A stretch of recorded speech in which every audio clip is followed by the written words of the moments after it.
با عرض سلام خدمت دوستان عزیز. امروز اومدیم اینجا ما اسپیکالا رو به طور خلاصه روستای اسپیکالا رو معرفی کنیم برای شما دوستان طرفدارای بچه‌های مازندران. اسپیکالا به گفته از هزاران سال پیش یا 1000 سال پیش که یه روستای تو ولاشت یا والاشهر که نسبت شمال اسپیکالا باز واقع میشه، شمال غربی. این روستا در 1000 سال پیش، حالا نمیدارم به علت طاعون بود یا چیزهای دیگه، از بین رفت. مردمان این محل به سمت بالا اومدن، مقداری هم به سمت بالای تپه‌های زرین آباد، مقداری هم به قسمت هفت‌دره اسپیکالا و قسمت بالای محل اسپیکالا مسکن کردن. قسمت تپه‌های زرین آباد، چون روستای زرین آباد به اسپیکالا خیلی باز نزدیک بود، شروع اسپیکالا هم از یور محله یا شبکله محله به زبان ما اسپیکالا شروع شد. یعنی پایین محل در 100 سال پیش کوچه وردیان پایین محل انتهای محل بود که اینجا کلک میذاشتن که حیوانات اینا به پایین نره. این 100 سال نسبتا 1 کیلومتر ما رفت، محل ما گسترش پیدا کرد و رفت محل رفت پایین محل که به شهر نزدیک شدن. حتی بعد از اینکه ولاشت خراب شد اومدن تو درویشی‌های بالای ولاشت، اینجا همه جا سکونت گرفتن تا شیارای بالا. این صحبت ها مال 1000 سال پیشه به پایین. قبل از هزاران سال پیش هم که ما تا 3500 4000 سال پیش جنگل های اسپیکالا شناسایی شد، مردم ها زندگی میکردن که در بالای به قول ما کوههای اون سمت جنگل، خرخاسنبند، بالای رفبند که باز اسپیکالایی خیلی اونجا میدونن که آثار سفال و کنده‌کاری معلوم میشه که مکان زندگی بود. بعد اونا باز گبری بودن، مسلمون نبودن. حتی بالای این تپه ها هم بزرگان میگن هر جا رو میکنن جنازه در میاد. پس همه جا اینجا نزدیکای انتهای سنبسر اسپیکالا هستش که ما میگیم سنبسر، همون سنبه میشه. شکل سنبه طوریه که نوکش تیزه. این از اونجا شروع میشه مستقیم میرفت تا خیلی بالا، تا خرخاسنبند و گستام امتداد داشت. واقعا اسپیکالا کتیبه ای نبود که ما مطالعه کنیم، ولی تا 200 سال تونستم با خیلی دوست داشتن زیاد تلاش کردم به دست آوردم. ولی تفسیر اسم اسپیکالا چند جور تعریف شد. مثلا بعضی میگن که قسمت زیر سید خانمسر اسپیکالا آبندان بود. چاله اسپیکالا چون مردم بالا تپه ها بودن، حتی اگه اومدن یوردره که من میگم شبکلا رو میگم، با 100 متر بالاتر دامنه های بالای امامزاده یوردره اونجا زندگی میکردن.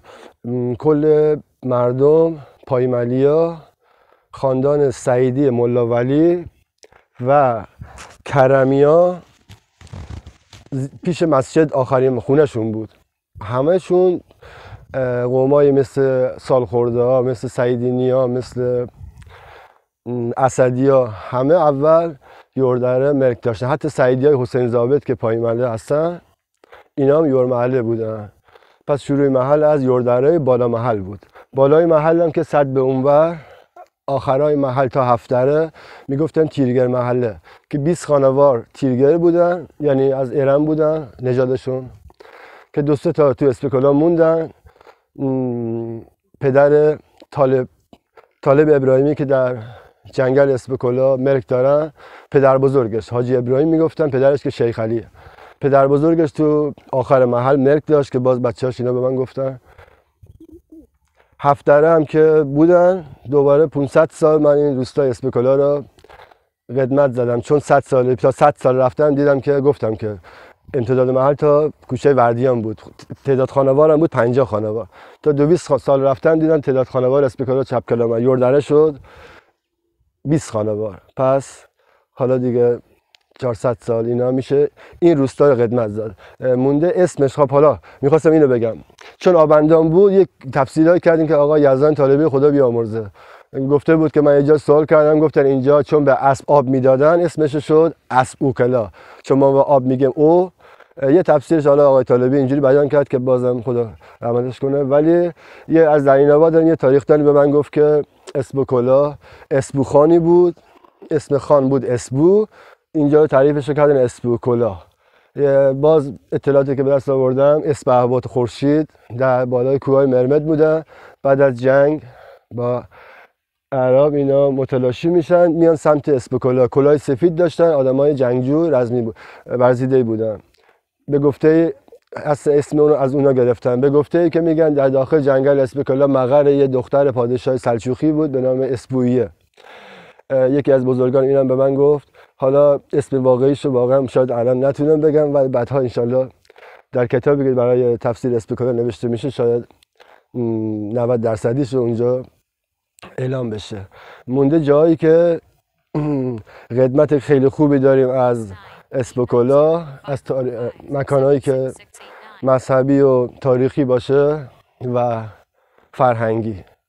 تکیه اسب کلاه که واقعا الان که واقعا بهترین تکیه این منطقه شناخته شد، در حدود 82 سال پیش چون رضاخان با عزاداری ممنوع بود 100 سال پیش در ملک ملا میزبابا در بالاملک که الان آقای تقی فلا سکونت داره، یا در خونه مهدی حاج آقا مهدی مسیح زاده یه درخت توت یا تیری داشت که خدا بیامرز ملا صنم مادر علی بابا رسولی خدا بیامرزی رو حتی میگفتن با بزرگان بالاملک با همونجا عزاداری میکردن، یعنی به طور خفا، چون رضاخان با عزاداری مخالفت میکرد. بعد از رفتن رضاخان تکیه قدیمی اولی رو آقای شیخ رضای فلا و کلسدالله سیفی که بازم یوردره منزل داشتن و خیلی از بزرگا خشت خام اولی رو درست کردن که تکیه اولی از 1320 تا 1340 نیمه دوم دهه 40 داشت که متاسفانه عکسش شاید نداشته باشن. باز شنیدم که یه جای عکسش هست که بچه داشتن درس می‌خوندن. تکیه دومی رو نیمه دوم دهه 40 درست کردن که باز بزرگان یا ما که دیدیم تکیه رو، یه عکسی ازش دارم از بالای سقفش، سقف سفالی خیلی خوبی بود. خیلی استادش هم آقای یوسف، استاد یوسف از سرک بود که بنای خوبی بود. چوبشون که مردم از به قول ما خرابه زمین همه رو گرفتن آوردن. حالا که تکیه سومی هم که آقای کرمی زنده یاد خدا بیامرزی با حاج آقای قاسم قلیان خدا بیامرزی اینا درست کردن که همش مردم کمک کردن که واقعا افتخار اسب کلاه هستش، باید قدرش رو بدونیم. مسجد اولی مسجد هم که اسب کلاه درست شد موسی بن جعفر 1338 ملکش هم زنده یاد آقای میرزای صاحب قران داد، نصفش هم که اونجا مزار و بیت المال و زمین بود. بناش هم آقای حاج رجب مختاری با کمک زنده یاد علی میرزای سعیدی پدر آقای سبزعلی برادر آقای سبزعلی سعیدی که فوت شدن 50 سال پیش.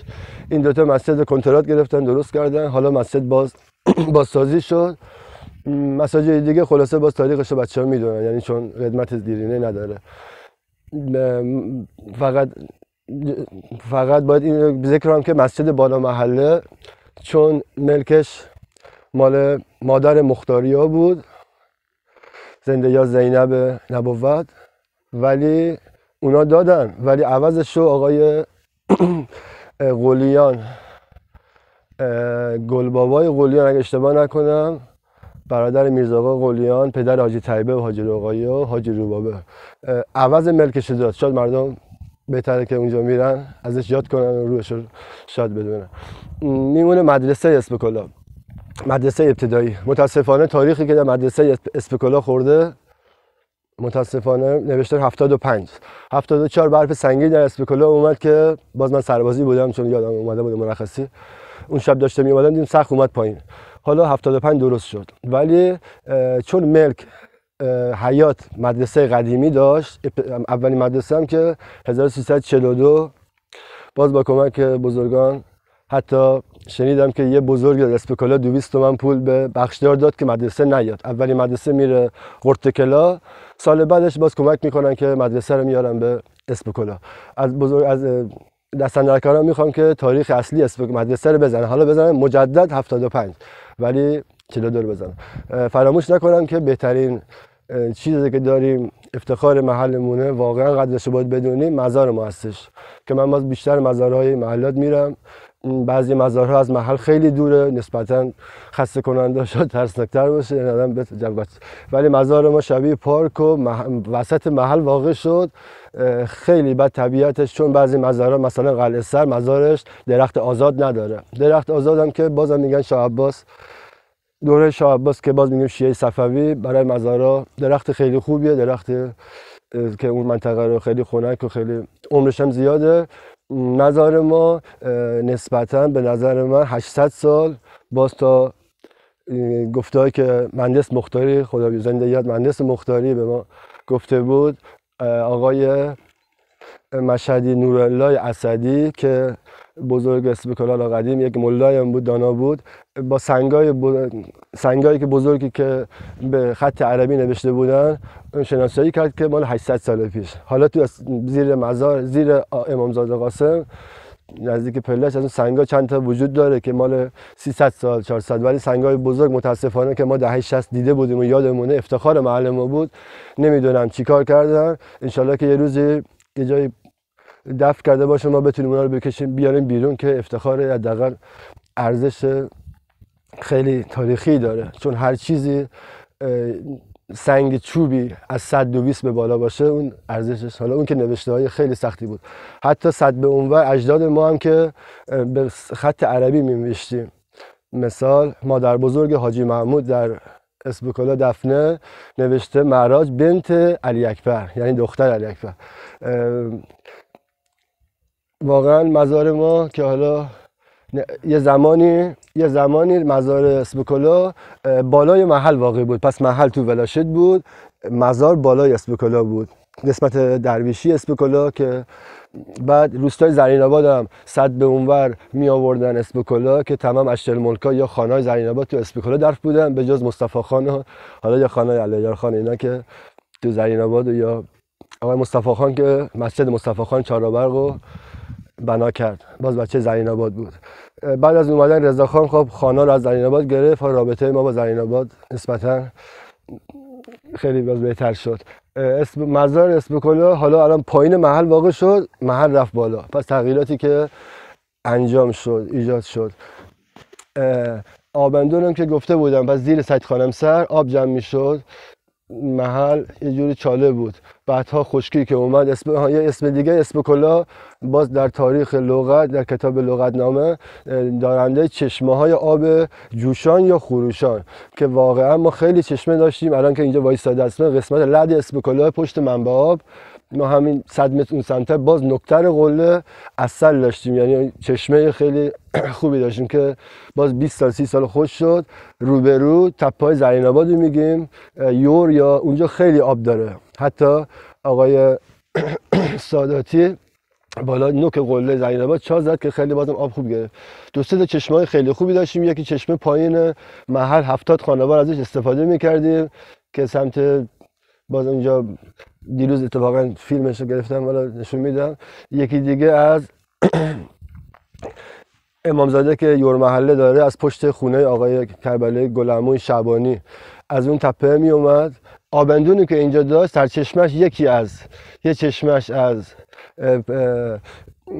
ابتدای جاده جنگل بیجان لاپه سمت چپ زیر باغ حاجی مهدی سالخورده، که این جاده آب انقدر 2 اینچ 3 اینچ آب می اومد که جوب درست میکرد که این جوب از زیر خونه حاجی ولی الله می اومد تو این آبندون میرفت. یکی دیگه هم که زیر باغ حاجی زوی بود، باز می اومد از کنار باغ پشت خونه نورالله اسدی، آقای نورالله اسدی می اومد میریخت رو آبندون. خلاصه خوش شد، ولی چیز تاریخی اسپکولا خیلی خوب نداریم، همون متاسفانه باز خراب شد. قدیمی ترین خونه این که بناییم که تو اسپکولا داریم خونه پدر بزرگ حاجی عبدالله بود زنده یاد حاجی عبدالله، چون کت خدای کت خدای محل بود، خیلی هم زحمت کشید، نسبتا 17 سال، از سال 40 تا 57.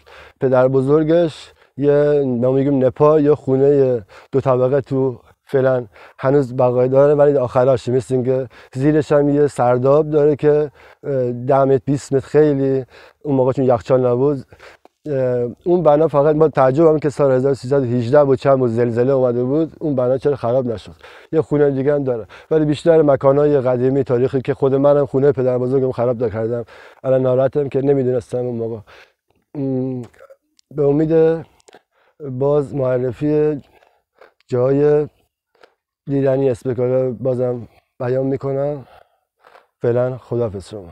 ببخشید. تنت خاک غرق خون نبینه و دردت بمیره و طرف و مال نامردون نبینه و دردت بمیره و kimi jane girone vazo chesho dardet vamire mo gamunam bechgeste kamune korasho dardet vamire mo dardet